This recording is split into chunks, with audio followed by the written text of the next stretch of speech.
Network News. Pinangunahan ni Pangulong Ferdinand Marcos Jr. kasama ng kanyang anak na si Congressman Sandro Marcos, pati na rin ang ilang mga kawining na gobyerno ang mass graduation ng mga estudyanteng nag-aaral sa TESDA. Ito ay dinaluhan rin ni DSWD Secretary Rex Gatchalian, TESDA Secretary Jose Francisco Benitez, Governor Cecilia Araneta Marcos, Congressman Angelo Marcos Barba at mga local chief executives. Tinatayang mahigit 1,000 ang mga mag-aaral ng TESDA na nagsibagtapos. Sa talumpali ng Pangulo ay lubos siyang nagpapasalamat sa suportang natatanggap niya sa mga kapwa Ilocano. Anya ay bibigyan niya ng malaking budget ang TESDA upang sa gayon ay masuportahan pa ang ahensya lalo na sa kanilang mga programa. It is so nice to come home, to get the chance to come home and to be with all of you. It has been too long and I have missed your smiles and I have missed your warmth and I have missed your friendship.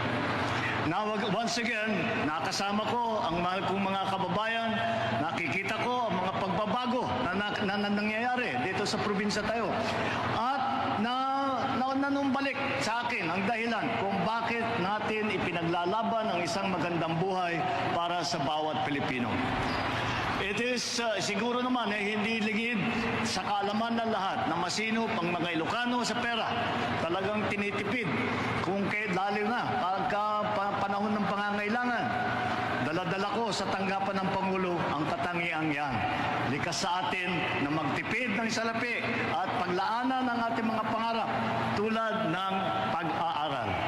And this is what I see today with our TESDA graduates.